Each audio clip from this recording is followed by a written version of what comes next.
All right, my BIBLEin365 brothers and sisters, we have arrived at the letter that the Apostle Paul writes to Timothy. It's the second one. Yes, we're at 2 Timothy, and there is a lot of fantastic stuff here. Now, here's the deal.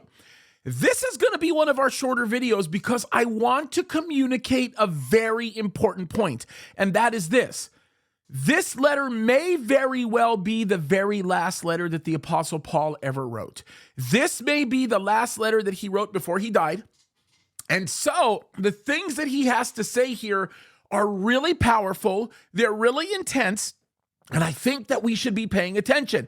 And if you look at this letter through the eyes of understanding that the person writing it knew that he could die at any moment, then what he has to say is so much more impacting. And yes, don't get me wrong, there are some amazing pieces of advice that the Apostle Paul gives to Timothy, right? Some of the things that he says in all these chapters are pretty amazing. The first chapter is really good because what you get is you get an understanding from a man who says, I am certain about my future. I don't have any questions about where my eternity is going to go. Now, that means something when you're hearing it from a guy who knows he's about to be executed, right? That's a big deal when you hear writing like that. And that's why chapter 1 is so important in 2 Timothy. When you get to chapter 2, he says, look, I know all this stuff, right? Like I understand what I am about to go through. I'm confident in where I'm going. I'm secure in what God has given me. So Timothy, keeping all that stuff in mind, let me just tell you something, brother. These pieces of advice are important. Listen to what I have to say.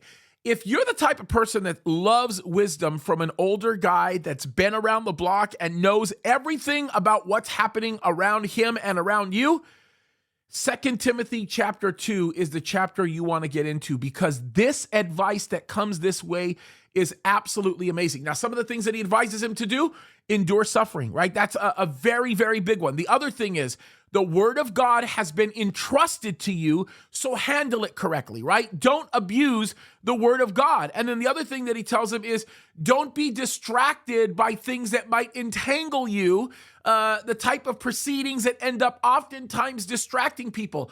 Don't be distracted. Have a singular focus on the things that you're doing.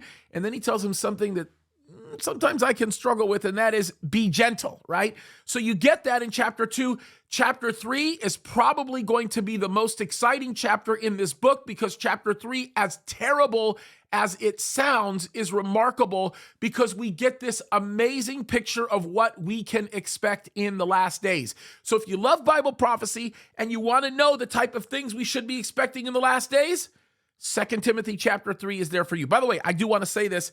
2 Timothy chapter 3, if you read the description at the very beginning, it almost sounds like you're reading the description of a far left meeting. I kid you not. It is bad how quickly the world has adapted to all of the evil things that is listed here in 2 Timothy. It's pretty amazing when you look at that aspect alone.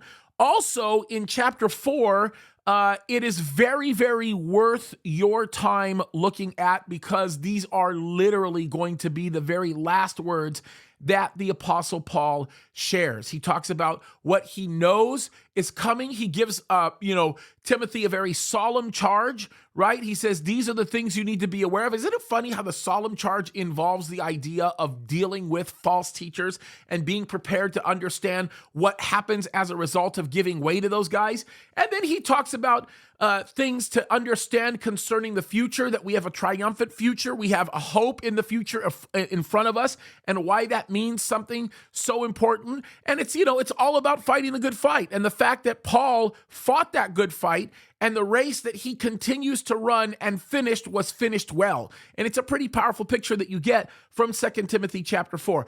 By the way, I want to say this, and I think it's very, very important. Do not neglect the powerful words that you find here, especially at the end of this book. It's important, you guys. It's life-changing, and it is my prayer and my hope to you that after you read this book, it will get you to think a completely different way about how you look at things and how you see the world around you, because a God perspective changes everything, and I promise you it will impact your life in a pretty substantial way. Well, there you have it. You guys are almost there. We are literally almost at the end of the year, and you have all been faithful. I'm very proud of you. Keep fighting the good fight, you guys. Keep looking to the Lord. Keep doing what you're doing. God is using you, and God is blessing you. God bless you guys. Love you.